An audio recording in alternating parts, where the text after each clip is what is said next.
I am obliged to the organizers that without a plan they have given me a slot to speak to you.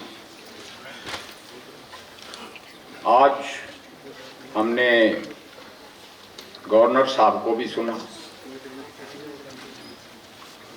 Foreign service के साहब को भी और इंद्रेश जी को भी। And theme is Afghanistan terrorism.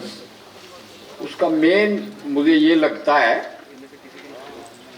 कि terrorism का ब्रीडिंग सेंटर तो पाकिस्तान, उसमें पाकिस्तान की फौज और आईएसआई। केतकर साहब ने कहा था नार्को टेररिज्म, मगर वो इतना पका हुआ नासूर है और इतना कॉन्फिडेंट नासूर है कि उन्होंने एक वक्त में दुनिया की सबसे बड़ी ताकत कहलाने वाली यूएसएसआर को पीट भी दिया और तोड़ भी दिया। और फिर दूसरी ताकत यानी ये तो अमेरिका की मदद से किया, फिर खुद अमेरिका को 9/11 किया और उनको भी पीट के भगा दिया। मेरा वास्ता पड़ा है, मैं पेशे से तो मेडिकल एजुकेशनिस्ट हूं, अफगान स्टूडेंट्स को ट्रेन करने का और भी कई तरह से। मगर मैं एक बड़ी चीज फख्र के साथ कहता हूं कि जिस आईएसआई और जिस पाकिस्तानी फौज ने या अफगानिस्तान को इस्तेमाल करके उनको तोड़ा या भगाया या मजबूर किया, उस फौज का हमने 71 में सेरेमोनियल सरेंडर लिया है। यानी 93 लाख पाकिस्तानी फौज के सरबराह जनरल नियाजी ने एक सेक्युलर मुल्क की फौजों के सामने, जिसके सरबराह फील्ड मार्शल मानेक शाह थे और सरेंडर लेने वाले जनरल जगजीत सिंह अरोड़ा थे, यानी एक सेक्युलर मुल्क के सेक्युलर सिस्टम के सामने एक धर्मांध सिस्टम को झुकना पड़ा। अब हम क्या कर सकते हैं इस मौजूदा हालात में कि कैसे काबुली वाला का जमाना वापस आए, जब अफगानिस्तान से लोग हींग बेचने या किशमिश बेचने कलकत्ता तक जाते थे, कश्मीर से भी शाल बेचने आजकल के सर्दी के मौसम में सारे कश्मीरी निकल जाते थे। मैं कश्मीर में काफी लंबे अरसे तक रहा हूं और हम कहते थे कश्मीर में या तो अब गरीब आदमी मिलता है या फिर फौजी मिलता है। तो उस जमाने को कैसे वापस लाया जाए, तो मैं ये कहूंगा, वो कहते हैं कि चीजें तो बहुत बोली गई, वेरियस फैक्टर्स। हरियाणवी जुबान में, हरियाणा का हूं बेसिकली, गांव से ताल्लुक रखता हूं, उसमें कहते हैं कि भाई the things sound to be very good on paper but on ground they are not implementable. यानी लेखा देखूं यूं का यूं, सारा कुंबा डूबा क्यों। तो इस डूबा को हम कैसे ठीक करें, उसमें मैं ये कहूंगा, आई विल बिगिन विद कि आप कौमी एकता की बात करते हो, आप पाकिस्तान और अफगानिस्तान की बात करते हो, आप सिस्टम की बात करते हो, तो फराक को नहीं भूल सकते। कहते हैं सरजमीने हिंद पे अक़वाम आलम के फराक काफिले बसते गए और हिंदुस्तान बनता गया। कि हम कौन हैं। मैं खाप पंचायतों से ताल्लुक रखता हूं, यहाँ पे 5000 ऐसी कास्ट हैं जिनकी आपस में शादियां नहीं होती, और इस्लाम में कास्टिज्म और भी ज्यादा है, पाकिस्तान में और भी ज्यादा है। तो इन कमजोरियों पर जब तक हमारा कुठाराघात नहीं होगा, यानी हम खुद ताकतवर नहीं होंगे अंदर से, तब तक बात नहीं बनेगी। तो we have to go on the common factors. यानी ये अपने एम्बेसडर साहब ने बोला था कि कुछ बात है कि हस्ती मिटती नहीं हमारी, सदियों रहा है दुश्मन दौरे जमा हमारा। मगर खुद इसके शायर अल्लामा इकबाल भी बदल गए। और मैंने शालकोट बॉर्डर पे लिखा हुआ देखा कि मुस्लिम हैं हम, वतन है सारा जहां हमारा। तो उसमें we have to look for the unifying factors. जैसा कि मैंने कहा कि पाकिस्तान का नजरिया तो अलीगढ़ में शुरू हुआ, बन भी गया जैसे कि बताया गया।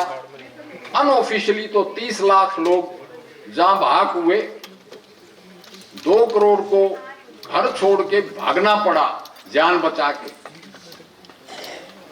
और 5 जंग हम लड़ चुके छोटी बड़ी, जिसमें 20 लाख के करीब जनरल कटोच बैठे हैं। बांग्लादेश में भी शहीद हुए, यानी ढाका यूनिवर्सिटी का वो कत्लेआम, यानी जिसको बूचर ऑफ बांग्लादेश कहते हैं, टीका खान ने करवाया, वो भी इतिहास के पन्नों में लिखा हुआ है।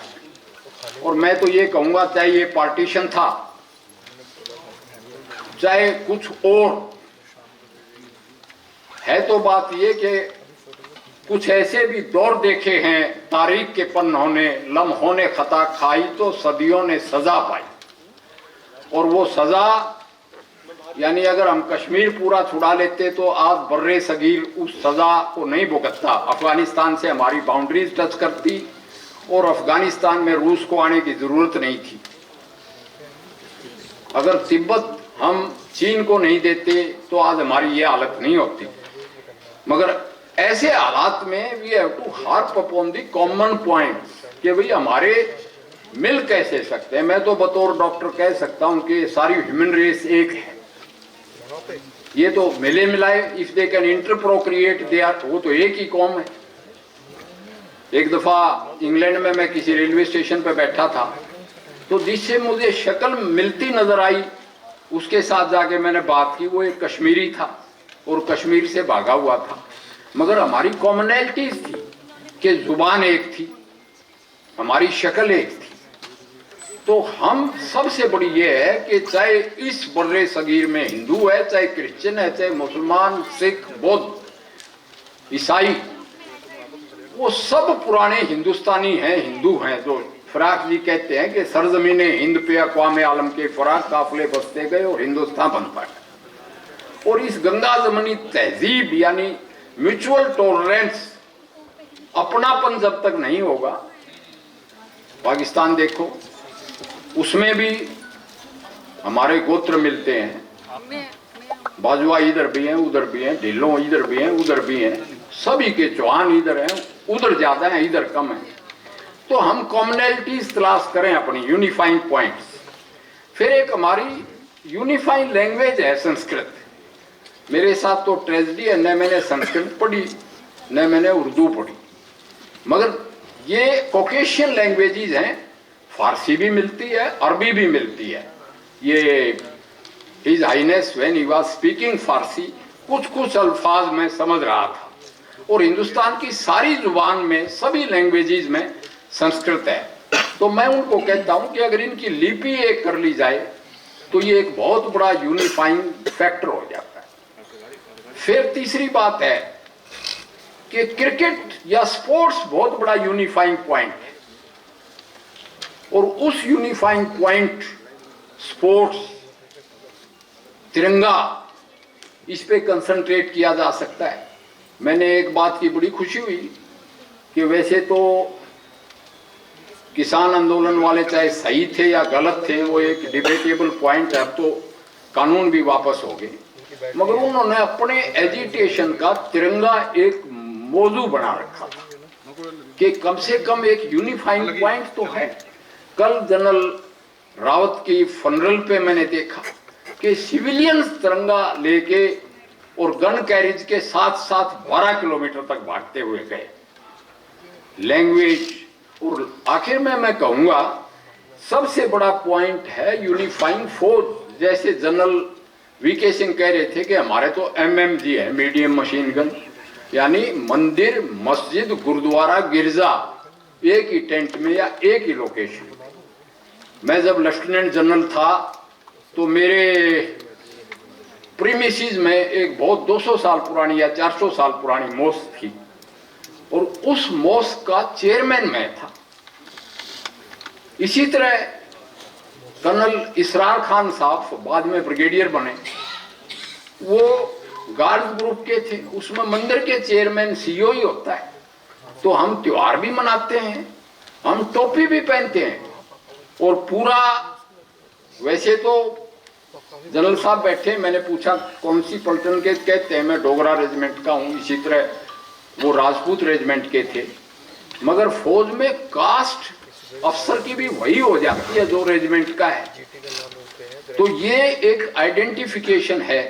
और एक बहुत जरूरी चीज जो हम तवज्जो देना भूल गए, वो ये है कि आपका वेलफेयर सर माथे, आप कानून का पालन करो, मगर कानून तोड़ोगे तो सजा जरूर मिलेगी। India is suffering from the toxic dose of democracy, कि कानून तोड़ दो, कानून को हाथ में ले लो और वो कानून चाहे पार्लियामेंट में भी तोड़ दो, ये हाल है। 4 करोड़ केसेस की पेंडेंसी सुप्रीम कोर्ट में है। तो ऐसे हालात में सुधार होना मुश्किल है।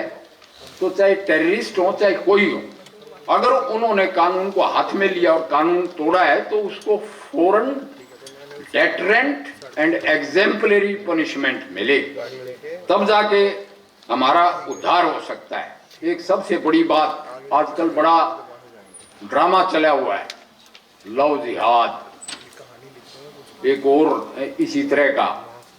क्यों कि फंडामेंटलिज्म एक तरफ से शुरू हुई, मजहब के नाम पे कत्लो गारत शुरू हुई, कश्मीर में ओवरनाइट ऑर्डर्स कर दिया गया, लाउड स्पीकर्स पे निकल जाओ 4 घंटे के अंदर वरना आपका कत्लेआम कर दिया जाएगा, और बाइफरकेट करके टिक्कू को, किसी किचलू को सड़कों पर फेंक भी दिया।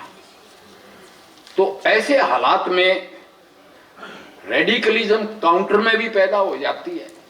Sometimes Muslims also feel unsafe कि ये कैसे व्हाट्सएप मैसेज चल रहे हैं, कहां गई वो मंदिर मस्जिद गुरुद्वारे वाली बात। तो ऐसे हालात में रेडिकलाइजेशन ऑफ सोसाइटी, यानी हम अपने घर में आग लगा रहे हैं, ऐसा नहीं होना चाहिए। हमारी जो लॉयल्टी है वो मुल्क के प्रति, वतन के प्रति होनी चाहिए, जैसे अशफाकुल्ला खान की थी, अब्दुल हमीद की थी, या हमारे कलाम साहब की थी, या और बहुत सो मैनी, कि they're Indians first, nation first, then anything else. जैसे मैंने कहा, मैं खाप पंचायतों का आदमी हूँ। खाप पंचायतों को वैसे तो लोग बहुत खराब समझते हैं, मगर उनमें बहुत कई चीज बहुत अच्छी हैं। एक तो क्रॉस ब्रीडिंग, आपने देखा होगा कि हरियाणा मुल्क की आबादी का 2%, मगर हरियाणा के मेडल मुल्क के 50%। ऐसा क्यों है कि हम नजदीकी रिश्तेदारों में शादियां नहीं करते, गोत्र, माँ का गोत्र छोड़ देते हैं, उससे क्रॉस ब्रीडिंग से बेहतर नस्ल पैदा होती है। मगर हमारा दिल भी बहुत बड़ा है। हमने कहा कि अगर मुसलमान जाट, मूड़ा जाट और हिंदू जाट की शादी है, उसको हम अंतर जातीय नहीं मानते, हम एक ही जाति की शादी मानते हैं। अंतर रिलीजन बेशक हो सकती है। तो इतना बड़ा दिल रख के हमें एक बहुत बड़े भाईचारे को एसिमिलेट करना पड़ेगा, क्योंकि वो हमारे में से ही हैं। और नहीं भी हैं तो मैं ये कहता हूं कि हजारों वर्षों से यहाँ बसे हुए हैं, उन पे हिंदुस्तान की मिट्टी चढ़ गई है, उसी में बड़े बड़े हुए हैं। And finally I will say कि भाई बामियान का बुद्धा अफगानिस्तान में पटना से बना के नहीं ले गए थे, वहां पे बौद्ध धर्म का राज था, कनिष्क राजा रहे वहां के, और शक और कुषाण भी वहां रहे हैं। वहां पे 400 साल तो मुयाल ब्राह्मणों का राज रहा है काबुल पर, और ऋग्वेद भी काबुल में ही लिखा गया था। अब उन्हीं के वंशज यही दुर्रानी और यूसुफ जई हैं, न कि ये कहीं और से आए थे, वहीं से पैदा हुए थे। तक्षशिला एक देख के हिंदुस्तानी आया तो पाकिस्तानी गाइड ने कहा कि देखो आपकी अमानत को हमने कितना संभाल के रखा है। तो गाइड ने कहा अपनी दादियों से पूछना, आप भी हमारी अमानत हैं। तो मैं कहता हूं कि way to solution to every problem lies to target the culprit, that is ISI and Pakistan Army, और पाकिस्तान की पब्लिक के साथ हमें 1-to-1 रिलेशनशिप अख्तियार करना पड़ेगा। जैसे वाजपेयी जी ले गए थे बस लेके लाहौर में, और मुशर्रफ जी था तो हमारा दिल्ली का ही पैदा हुआ, but he prove to be the villain of peace. उन्होंने करगिल कर दिया और फिर मिठास बिखर गया। तो मैं इन द एंड, क्योंकि मैं फिल इन दी ब्लैंक्स था, ज़्यादा टाइम ना लूँगा, आई विश कि खुदा मेहरबान होंगे और एक दफ़ा फिर जैसे मुग़ल आज़म पिक्चर हमारी कॉमन विरासत थी, इसी तरह हमारी मंजुमला विरासत और तहजीब फिर कायम होगी और जिंदाबाद रहेगी। जय हिंद।